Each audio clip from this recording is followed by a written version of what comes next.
the Policy Roundtable, where we bring together a panel with diverse views on important issues of concern to Newton residents and try to hammer out some of our differences. For those of you who are new to our format, let's review the rules. First, I introduce a topic. Then we go around the table once, with each panelist expressing a viewpoint. I then select the two panelists who disagree the most strongly and ask them to speak directly to one another in hopes of finding some area of agreement. For reasons that will soon become obvious, that will not be a difficult challenge for me this evening. At the end of each segment, I then give an assessment of how we did at finding common ground and put in my 2 cents on the topic. Time permitting, we sometimes have some announcements or a commentary section, perhaps a song. Don't know that we've actually ever had a song, but maybe you never know. There could be a first. And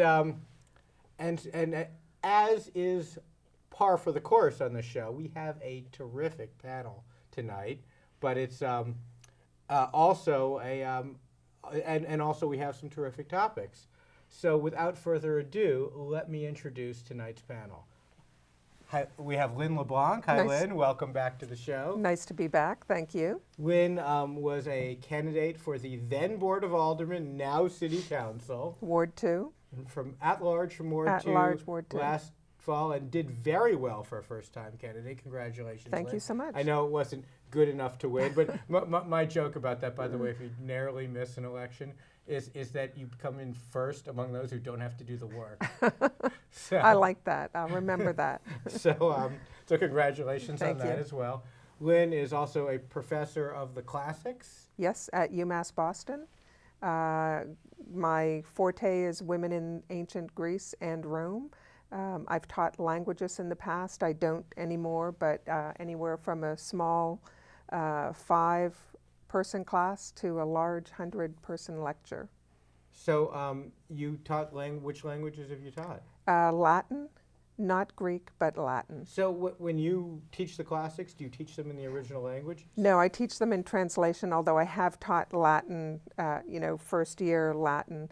I have to say, one thing that was really a challenge 3 years ago, there's a conventiculum put on by UMass Boston every year, and the conventiculum is in Latin, so you spend a week at a university.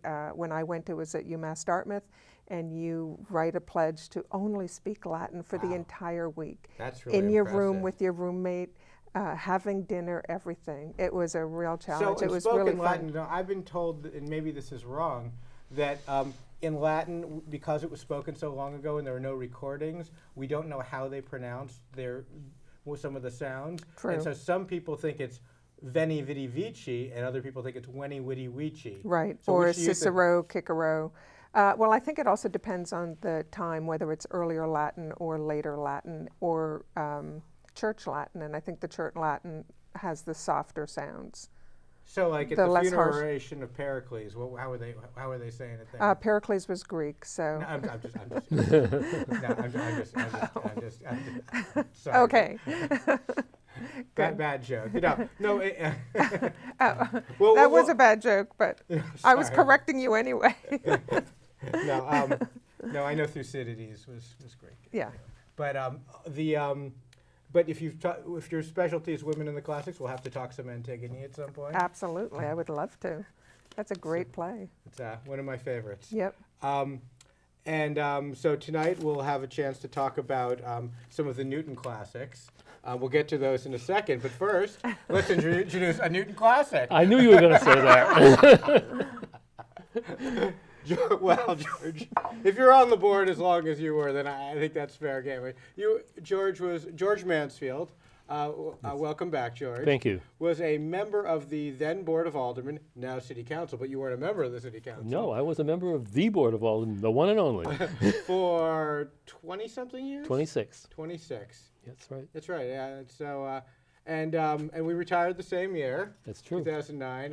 And I believe our combined total longevity on the board. Let's see. You had 26. I had 18. So let's see, that would be 48 years. Something like that. At one point, I figured out, I think there were 5 people who left the board that year, including Coletti, Paul you Coletti, who added. had many more years than I Yeah, did. right. And we had 200 and something years of experience. Vern Wow. Vance left Oh, the r- board at the same time. Oh, Vern left that same Yeah, year? Oh, yeah. I didn't remember So that. there was a tremendous amount of experience that walked Really? out Was the Vern door. on the board in 2009? I don't He know. was.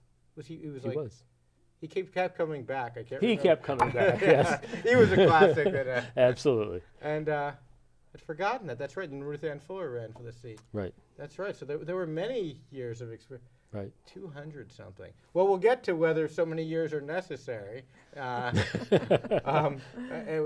a little foreshadowing there. George, of course, is also a town planner for Correct. the town of Carlisle. Yes.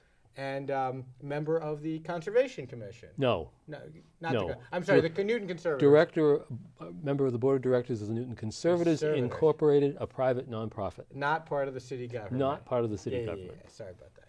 I don't want to associate you with that. You know, I know that the guilt by association. You get enough years with the city, right? Newton Conservatives, just a little plug here. Newton Conservatives is Newton's local land trust. A lot of communities have the local land trust. There are state land trusts and there are national land trusts involved in this operation. But a lot of people don't understand the Newton Conservatives, because most of them are, for example, the town I work in, Carlisle, Carlisle Land Trust. That makes a lot of sense. Right. But in Newton, we've had one here for almost 55 years. And it is, we were one of the first, and they didn't have the name standardized at the time. So people confuse the Conservation Commission with the Conservatives all the time, and they also confuse it with conservative politics. Oh, really? Oh, no. I can't Oh, yes. I can't imagine. But no, since we're talking about it, I'm wondering. Not the conservative politics. We wouldn't talk about that. Oh, we wouldn't talk about that, never. No. Unless we do. But in terms of the Newton Conservators and and their work, I know there's been some talk recently about Webster Conservation Area, Webster Conservation, the land parcel next Webster to Woods. Webster Webster Woods, Woods, which is right. next to the city proper, the public property, or is it? Well, the whole piece of open space in that portion of Newton Center and Chestnut Hill is referred to as Webster Woods. Right. Some of it is city land, some of it is land that belongs to the state, the Division of Conservation and Recreation. And some of it was privately owned, though. And well, that's the issue. Some of it is privately Is it owned. Boston College? And I think there's a synagogue Mishkan as well. Tefillah Synagogue has owned it for years. They basically bought it from the state, and they this year sold it to Boston College. Right.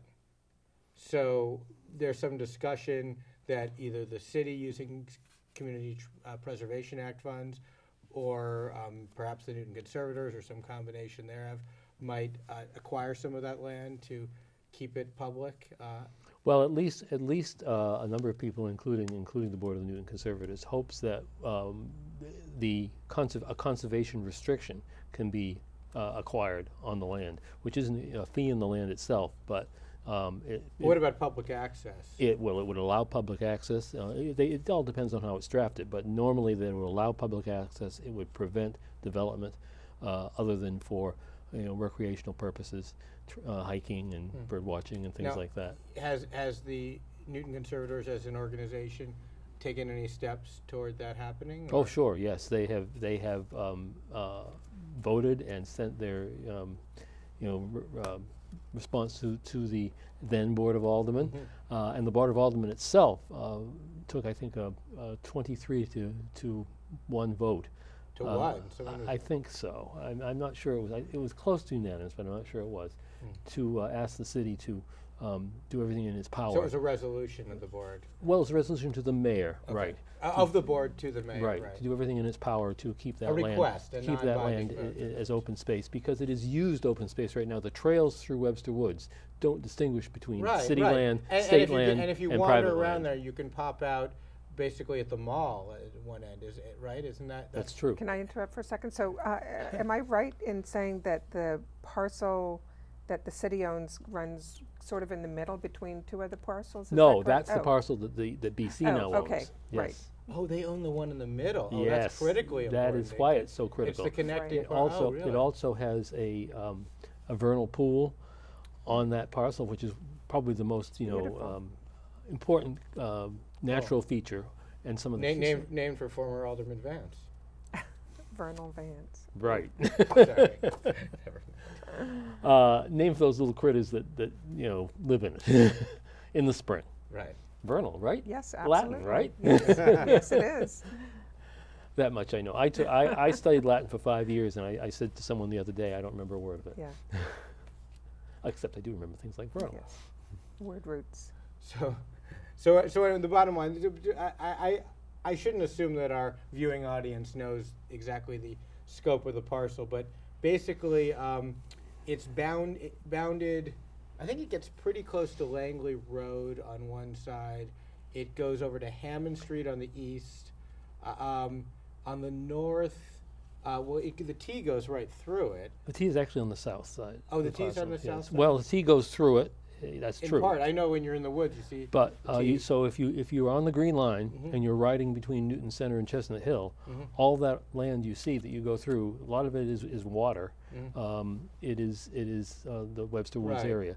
Or if you're driving on Hammond Pond Parkway, north of Route 9, north of the Chestnut Hill commercial developments, the street, Chestnut Hill Square, et cetera. Right, so it's, of course, if you I go said right through Hammond Street, I meant Hammond Pond Parkway is sort of Hammond the Pond east- Parkway. is the eastern It's boundary. Hammond Street is further east. Right, right. Hammond Pond Parkway is the eastern boundary. The southern, there's some houses north of Langley, of course, but you don't have to go far before you start running into it. And sort of, I guess, what is that? It's mostly east of Langley. And there are a lot of residential houses that back up to it. Also, Chestnut Hill Towers, which is probably the largest, tallest at least, Right. multifamily development in the city, Maybe the is tallest building in the city. partly surrounded by, not on all sides, but on at least two sides Right. by Hammond Woods, Webster Webster Woods. Woods. Anyway, this is interesting stuff, and hopefully, when anything starts to move on this, you'll come back on the show and tell us about glad what's to. happening. Thank you. So, without further ado, let's dive into topic number 1, which is the city charter, and specifically the Charter Commission's recent activity in reviewing potential changes. We elected a charter commission in the fall and passed the ballot question to create it. I guess we wouldn't have technically elected it had we not also simultaneously passed that ballot question. And they've recently been having a series of hearings on possible changes to the charter. I think we've all, to varying degrees, been following some of this and been to some of the meetings. I was asked to testify at one of them and spoke at it recently, and had the benefit of hearing from some of the other people who were serving. I don't know if we were witnesses or what we were, but people who give testimony. What do they call testators? I don't know. I'm not sure. Anyway, that's a person with a will. I don't know. Anyway, so point being simply that there's a lot going on, a lot under discussion with the city charter. So I thought maybe we could just sort of run down some of the things that people have suggested over time, see what the panel thinks, and then once we've achieved consensus on it, we can give the marching orders, pass them right along There you to the go. Charter Commission. Absolutely. We'll take it all down, we'll let them know, and then they'll I'm be sure they will the- gladly take our suggestions. Of course. Suggestions, nothing, if it's decided at Our this round mandates. table, it's got to be done, right? So, no. So let me start with a couple of the hot button ones, and we'll get into some of the potentially more substantive ones. First question for the panel. Should the size of the city council be reduced? Currently, 24 members. It used to be bicameral, so it's the merger of a upper house and a lower house. It's got 16 at large, 8 district councilors. It's one of the largest anywhere. Some people think that's a good thing. Some people think that's a bad thing. Lynn, thumbs up, thumbs down to reducing the size of the council. Well, let me explain first. I think that there is some positive in having so many people. There are a lot of views expressed. There's a lot of back and forth, and that's actually a good thing. And the theory would be that you have a lot of councilors, and so you have a lot of people representing the city of Newton. I don't think it quite works, though. I think it's a really unwieldy number. I do think, I know the commission went in with not necessarily ideas in mind about what to change. The idea is to look at it, does it need to be changed? And I think there's probably a lot of reasons to say yes, make the size of the board smaller. I feel very, very strongly, though, that the ward alders, the ward councilors should be kept, and maybe it's having 2 ward councilors, but at least 1 ward councilor. I feel strongly about that. How many total do you think there should be? I can see 16. 1 ward councilor and 1 at large. Okay. George, what do you think? Reduce the size, keep it the way it is? As you know, I have been off the board/council for 6 years now. I think you know how I felt when I was on the board, and that was that I thought it worked well. Not perfectly. No government organization ever works perfectly. If it did, we wouldn't need it. So are you still of that opinion, George? I am still of that opinion. Looking back, now while and let me put our cards on the table here, both you and I ran to be members of the Charter Commission last fall. And we were close runners-up, but we were not in the first 9 of the 22 who were elected. And I did not express my opinion while I was running because I felt it was the role of the Charter Commission to listen to what opinions were given to it from, as is happening now, and to study, a lot of data that they gather, and then to take positions. So I didn't have a position then, but my position hasn't changed. I really believe that we need a large board in this city because of the nature of the city. There are no other cities in Massachusetts, and there are very few around the country, which are cities of the size of Newton, the 100,000 population range, who have a city that is structured the way, physically structured the way it is, with discrete villages. And I think the Board of Aldermen is a large board with many different people serving on it and coming from all over the city, but because they have to, not only are the ward aldermen elected only in their wards, but the aldermen at large run from their ward. So you're not running, when you ran for alderman at large, Lynn, you didn't run citywide against everyone else. You only ran against the other people who were running from Ward 2. I think that so I'll tell you what, let me let you talk directly to each other and use our format then. Okay. Lynn, why don't you try to persuade George that that fewer would be better? Well, I think one of the reasons why a lot in Newton, I think you bring up some good points, but why a lot in Newton is difficult is because we have councilors who are voted on from every corner of Newton, but they're not known in every corner of Newton. And so it becomes much more difficult to think about electing 16 at-large, and you might know 3 or 4 at-large councilors.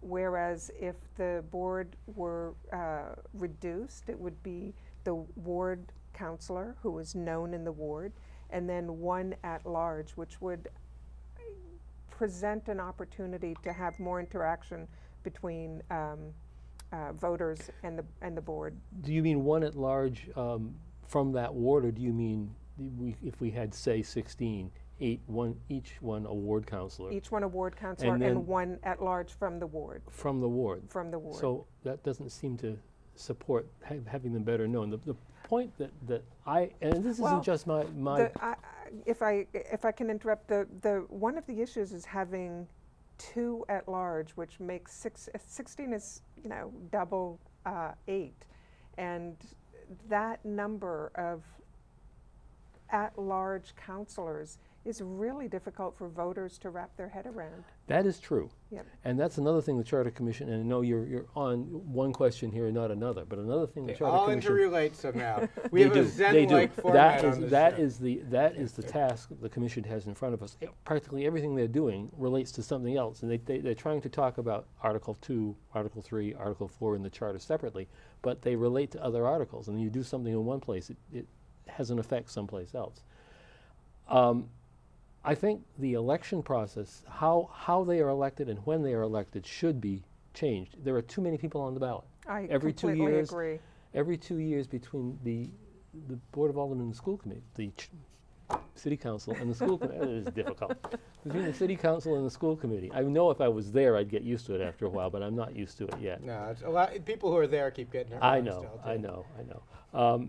You can have easily 35 people to vote for Sure. on your There's ballot. 26, there's 26 offices that you can vote on. And so if you had 2 people each 52. one, that'd be 52. Yes, Right. right. Because you've got 16 at-large aldermen, 8 school committee members, all of whom were elected at large, Right. and potentially a mayor too. So, Right, right. I mean, it's 20. Is that? No wait, 16. Oh, you could get a ward alderman too. So it's 17 aldermen you get to vote for, 8 school committee members. That's 25, and a mayor. And is it's 26. yes. I knew it was 26 because That's I remember thinking that if there were 2 running for each thing, you'd have a deck of cards. So Yeah, and I mean, you could literally have a deck of cards with So, the pictures of all the one candidates thing, one trying thing to the get Charter through. Commission is talking about, I attended a hearing they held last night, and they were supposedly only talking about the executive branch and the school committee, but it wandered, the people testifying wandered off, because you can't just talk about one Right. and not the other. And that's no fun anyway. That's no fun. When I anyway. testified, I was there on the executive branch night and talked about all kinds of things. But there were a lot of people who said exactly what you said, Lynn. We have to keep the ward aldermen in place. But others talked about the size of the board being more representative of the city and making the city feel much smaller than it is, because with so many people on the board, the chance that you know one or more counselors goes up much higher than if there was only, say, a city council of 9. yes, so one of the issues might be the coordinating of elections, or how many people, or how long the terms are. So it might be that that's an issue that is going to determine whether we should have 24 counselors or fewer, depending on how the cycles work. So I'm going to put a wrap on this first subtopic by putting my 2 cents in. It sounds like there isn't total common ground on the number of counselors, but maybe on some of the peripheral issues we're working our way towards some common ground. My feeling has been and continues to be that 24 is too many to be an efficient legislative body.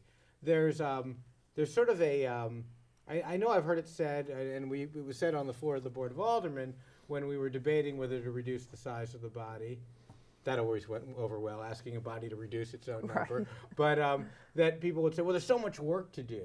But the idea that a legislature does more work, or that the work is easier or better or more productive based on the number of legislators, it's like saying that the United States House of Representatives, with its 432 members, does 4.32 times the work of the U.S. Senate with 100 members. It's not, there's more people. It actually creates more work to get anything done, because you have all that additional persuasion, all those extra people you need to persuade to vote yes or no before something can be passed. My view on it is that the most important reform we could make is to increase accountability. Right now, because there's so many people on the ballot, those 26 to 52 names on the ballot at a time. And second of all, because we have a very, very peculiar thing in Newton that, as far as I've been able to determine, and I've been looking for now 30-something years to find whether, or no, 20-something years, to find whether anyone else in the world, let alone Massachusetts or the United States, has this. We have something that we take for granted in Newton because we're so used to it, but it's bizarre. At large from a district. We call people at large, then aldermen, now councilors. They're voted at and large. we elect our aldermen. We elect some of our aldermen, some of our councilors at large, but they have to live in a given ward. And all of our school committee members, we elect. Everyone citywide votes on them, but they have to live in a particular ward. This system doesn't exist anywhere else, and it's inherently undemocratic in the sense that what it means is, first of all, it encourages slate voting because no one's running against anyone else. But there's no competition for most of the seats. In a democracy, you need competition to have choices. Well, and by putting everyone, just to finish the thought, by putting my thought has always been that first of all, for the school committee, each member should be elected only by the voters within their ward, so that so that there is that direct accountability, just like a ward alderman, so that school committee member is known well and is responsive to the people in their ward. And then the counselors, there should be the 8 district counselors, as you were one, George, and I was not, I was at large. Well, we still have wards, so there's still ward councilors. We don't have districts, Yes, they're ward counselors. unless the right. Charter Commission changes Well, that. it's a name, district yeah, counselor, yeah. ward counselor. I mean, Yeah. they whatever we want to call them, ward counselors.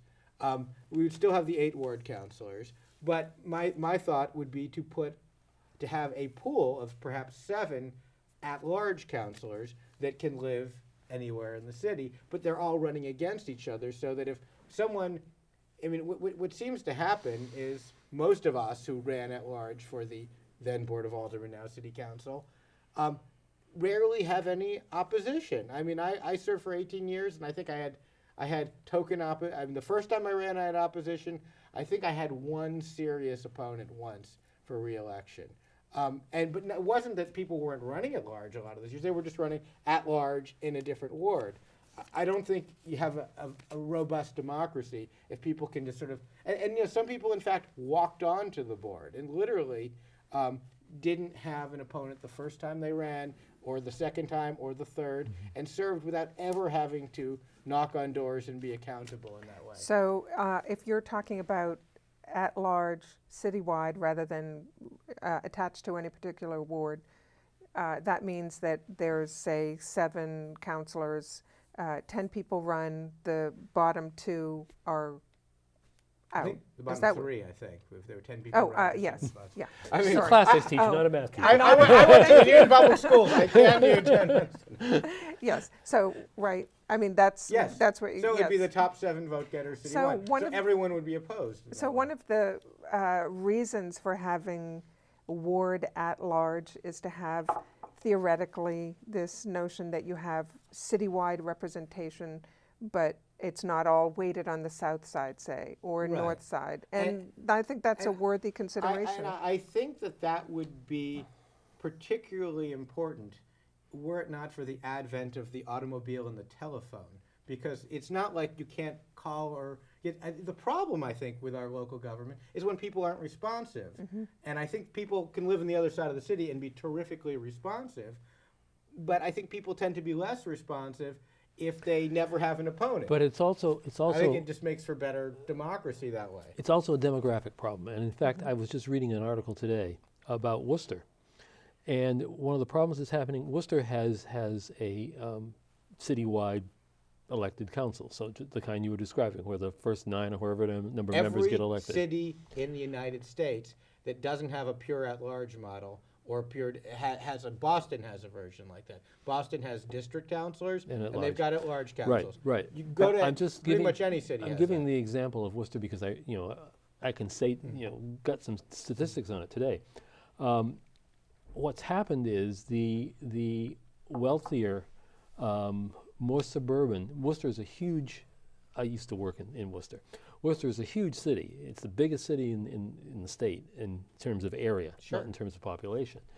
And the wealthier, more suburban part of the city has very disproportionate representation on the city council because that's where the money is, and that's where people can campaign and raise funds and get their names all over the city. And the working class neighborhoods and the more congested neighborhoods are not represented on the council. And I think you could say the same thing could happen in Newton. I mean, there's a Not to kind the of, same extent, but right. it could. Yeah. Well, I mean, And there is the classic north-south Yes. split in Newton. well, the true at-large and district councilor model is the model that's used in almost every American city and has been for many years. And it is true that sometimes you get 2 or 3, or you get councilors from the same at-large councilors from the same neighborhood.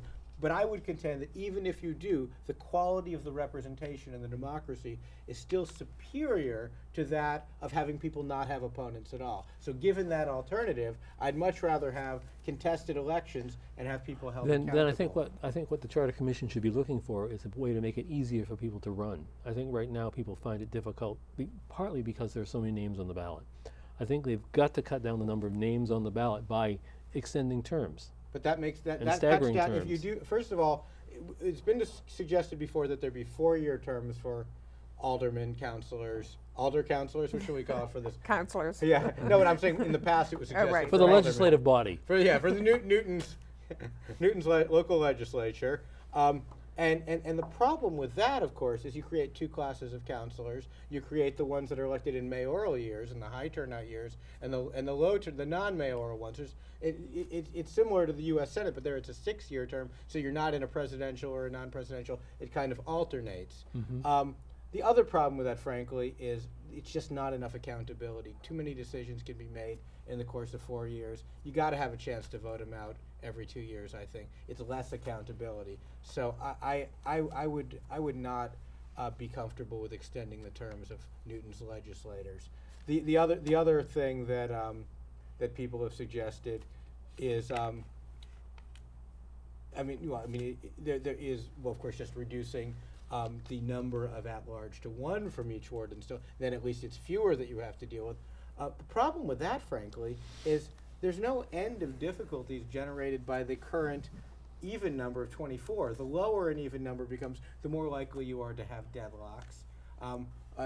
George and I were on the board together when we had, 80 some odd days of total gridlock because we couldn't elect a president of the board because there was a 12-12 split.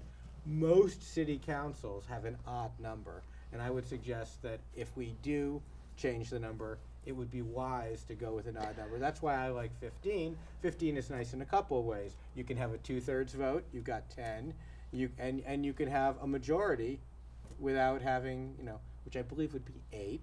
I'm hesitating as it's not a good math night for the panel, no. Without without a anyway, but let's get to some other. Just one last Sure. point, if you don't mind. So there are people that I speak with who have been unhappy with the way things are going in the past few years, and they've argued that having a large city council makes it more likely that the really bad things that they think are going to happen won't happen, and that's sort of an argument for the. I think the things that people don't like that are happening, I think, happen because you get a certain degree of arrogance in elected officials when they never have opponents. Yeah. And I think that is cured by putting all the at-large people in one pool and having the ones every 2 years, every at-large councilor has an opponent. You have to be more accountable to people. As it is, people go 4, 6, 8, 10, 12, in some cases 20 years without a serious challenger in these at-large races. And that's why I think they should all be in one pool. But we may not have common ground on that. Let's move on. So there we do not have common ground on chartering a new course, as it were. Thanks, George. Let's go to another one of the hot button city charter issues that people have talked about over the years. Term limits. Right now, there are term limits of 4 consecutive terms on the school committee, 4 consecutive 2-year terms. So members of the school committee can serve for 8 years. Then they can take a term off and they can come back, as some have. I believe Susie Heyman did that from Ward 5. I think I vaguely recall someone else doing, but I can't remember. On the school committee. Yeah, on the school. A few people have. A few people have. A lot more on the Board of Aldermen. On the Board of Aldermen, there's no term limit. So lots of people come and go on the Board of Aldermen. Like Blau Baker was off for a while, Rick Lipoff. I mean, it makes Mark it makes some sense. People either in their business lives or their family lives find that they need to step back, and then later on they come back, they pick up their experience and run again. Absolutely. But my point is that while it is done on the Newton legislature, it is not. You don't have to. You're not forced off. Wendell Bachman served for some 53, 54 consecutive years on the Board of Aldermen. As did Merrill Carlton. Carlton Merrill. Not that long. Carlton Merrill was actually one of the people who was on for a while. He became the commissioner of the Veterans and Licensing Departments, or the administrative director of the Board of License Commissioners and the Veterans Commissioner simultaneously. I think he was also sealer of weights and measures for a while, but I could be wrong about that. I'm pretty sure he was. But anyway, Tell me, what does a sealer do? obviously they seal things. That was easy. I believe gas pumps, scales, Yeah, and sure. grocery No, I don't think stores. I actually don't think he did that. You don't think he was I don't that? think he was that. No. I think that because I remember they Because split it off. that's into- something that's in the public buildings department, I believe. It got moved a couple times. So I think he went for there was a. Anyway, we could look it up. So We to could. speak. We can't We Google could come it. to common ground on that. Yeah. even, Right. you know? Well, anyway, probably not on Google, but we could find it in the city archives if we really cared. Anyway, or we could ask David Olson. He might. Anyway, the bottom line here is that I have no idea what I'm talking about. No. Term limits. Yes, we really digress Term there. limits. The term limits exist on the school committee, but not the mayor and not the city council. And there are multiple schools of thought on this, whether they should exist for 1, 2, or 3 of those. So I want to just do a quick survey of the panel. Yes or no, term limits for mayor, school committee, and city council. Lynn, yes, no, yes, no, I'm no, yes. leaning yes. All three. 3. Okay.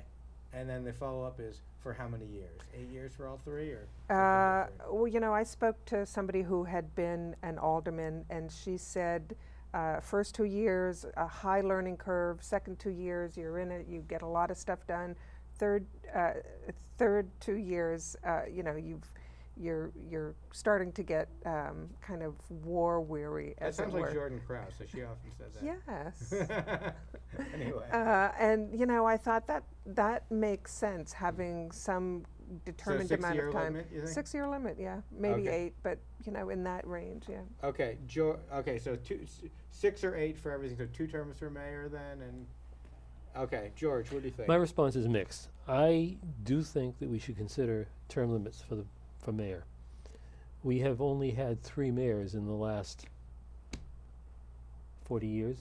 I was going to say 50, yeah. but Yeah, it's been 40 a- to 50 yeah. years. Wait, And I think no, term, 4, you're forgetting Tom Kincannon. Oh, I'm We sorry. had I, Ted Mann, Tom Kincannon didn't serve a full term. yes, but he was Yeah, mayor. he was mayor. You can't be in Okay, 4. But in any case, I think the value of term limits increases based on the size, you know, in reverse proportion to the size of the body that is serving.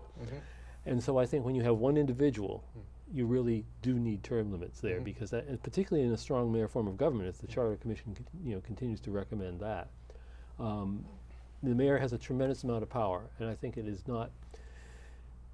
doesn't make for a good functioning government to have someone in that office as long as we've had some people in that office. I think the school committee is, somewhere between 8 and 10 years. I think is 8 and 10 members is where I see the break even. And I think the school committee is on the verge. And I think maybe we should try the school committee without term limits, because it seems to be that there's a lot of people who get forced off who maybe shouldn't, being forced off. And I do not think the city council should have term limits. All right, let me throw my view on the table here, and then we can hash through these if y'all would like.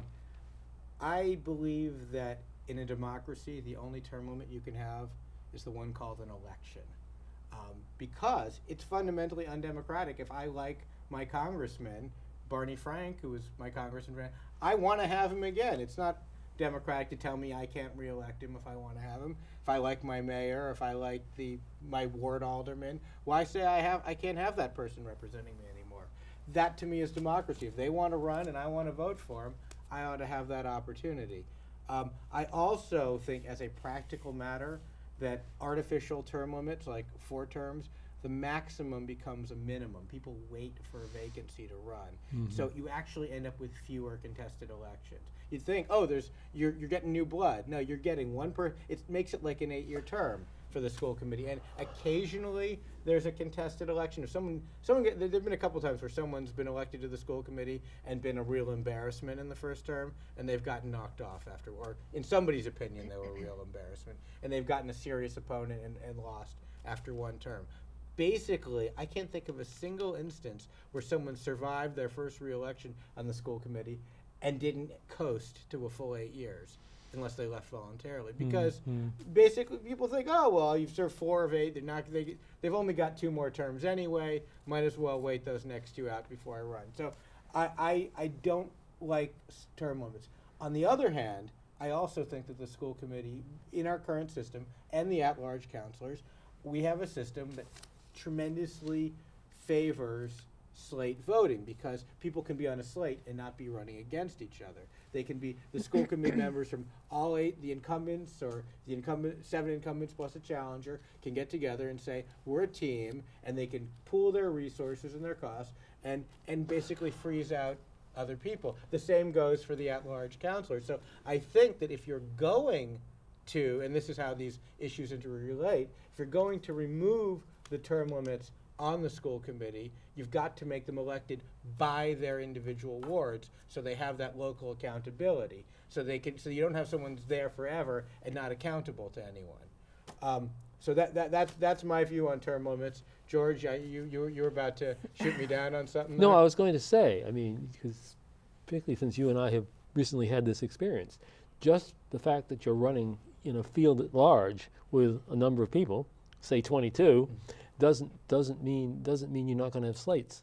There were slates. Oh no, and I'm not saying there can't be, but you pretty much always have slates for school committee and alderman at large. I think you'd have always, in this city, I think you'd always have slates for a citywide at large. It's less. I think it's easier and more effective given in that. But one of the issues is, if you're talking about accountability, the system we have now has so little accountability. And so thinking about accountability in terms of what we have, term limit seems like a reasonable alternative.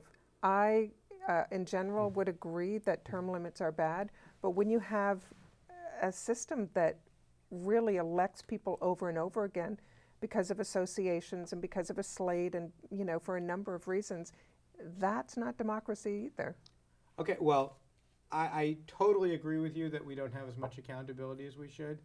Let me just respond to something George said earlier. I actually think that our mayors are accountable. I think they're high profile, and if people don't like the job a mayor's doing, you can vote an incumbent mayor out of office, as was evidenced by the defeat of Tom Kincannon by David Cohen, and at David Cohen's decision not to seek re-election when he was going to be held accountable, essentially, I think, for the Newton North fiasco. He saw the writing on the wall and decided not to run again. So whether that was fair or not, that was certainly, there is that accountability for mayor. And whether or not you think Mayor Warren's doing a good job, I think it's clear that if the majority of Newton residents thought he were not doing a good job, people would come forward and there'd be a contested race and there'd be accountability.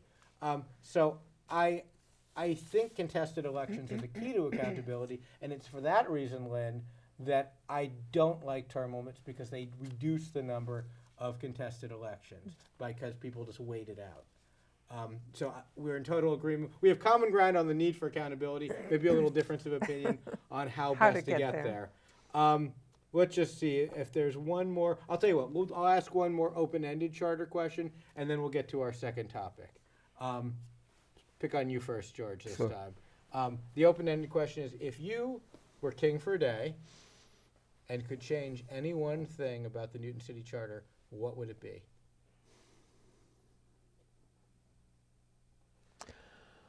I think it would be, and we've already talked about this, but I think it would be to try to get a fair form of staggered elections, because I think the most important thing about the way the charter sets up the election system now is the fact that we have elections where people walk into the voting booth and they do not know about many elections. But I'm gonna rephrase my question. Something we haven't already talked about. It's got to be something we haven't already talked about. Yeah.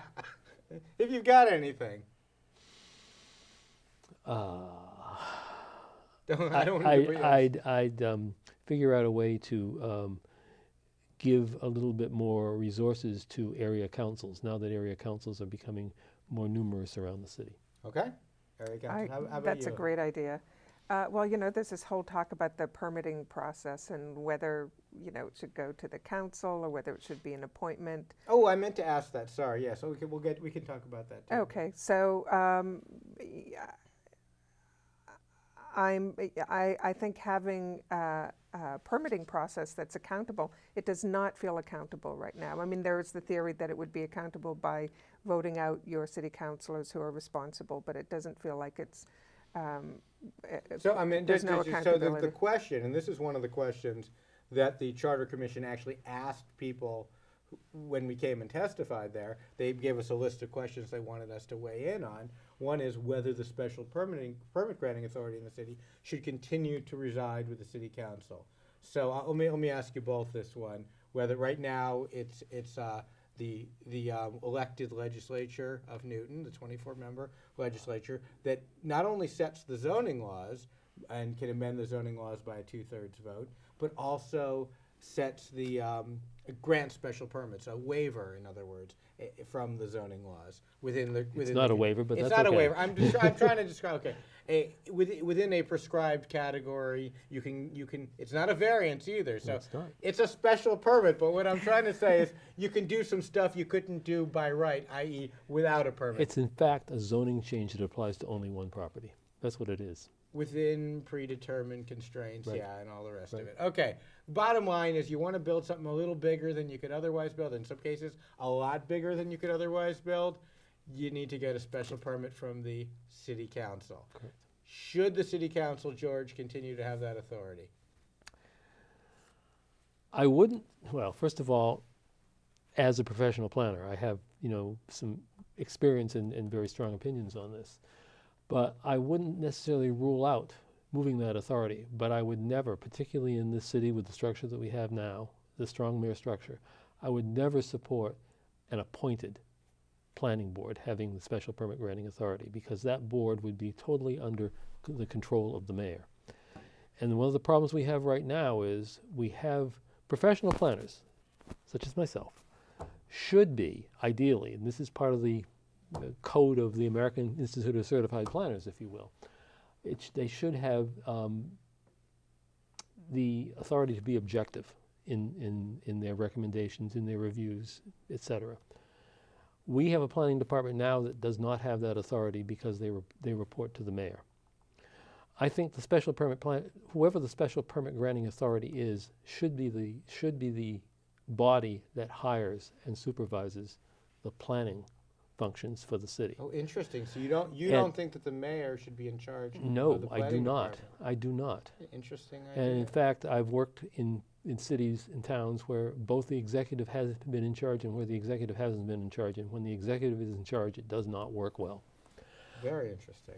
We therefore, if we wanted to restructure the charter and reduce the size of the Board of Aldermen, I believe we'd have to take away some of the duties that it has, because it does require the number of people, as long as they're part-time and not full-time people devoting it as their jobs. And if we then had instead an elected planning board, and say it's a 7-member board. In fact, in this state, planning boards have to be 5 or 7 members. Unless you get home rule legislation, then you can vary. True. But say we had a 7 or a 9-member planning board. It's a big I really city. like 9, George. Yes.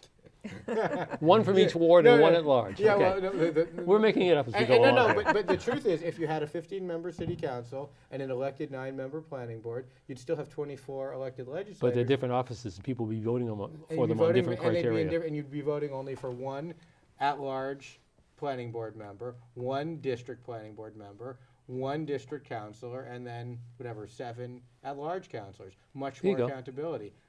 I think we've got some I common think we ground solved on it. this. Just fixed it right there. Lynn, I didn't mean to cut you I out think of this. no. I think that those are great ideas. I think there is real difficulty in having the special permit process under someone appointed. I think that is really troublesome.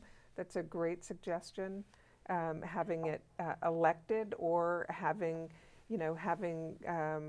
the special permit process kind of contiguous to the council, to the board of councilors in some way. But I do like that idea. Yeah. I think we may have achieved common ground nirvana here. Yeah. This is actually exactly what I testified before the Charter Commission, is that in answer to their question, they said, well, would you take it away from the city council? I said, not unless you gave it to another elected body. Elected body. Mhm. correct. Elected body. Right. Yes. That is the key. It must be elected. You need the accountability. And people say, oh, but that's so political. I mean, political and democratic are kind of the same thing if you think about it. So being political is not a bad thing in my mind. But the idea that you can, that somehow this is it's a quasi-judicial function, the special permit granting authority, and therefore you just need impartial judges, I think is a fallacy, because there's so much policy discretion in our zoning ordinances. The Board of Aldermen or City Council is essentially setting land use policy permit by permit. They even they don't necessarily have the same kind of precedent like a Supreme Court decision No, or they other don't. court They decision, don't.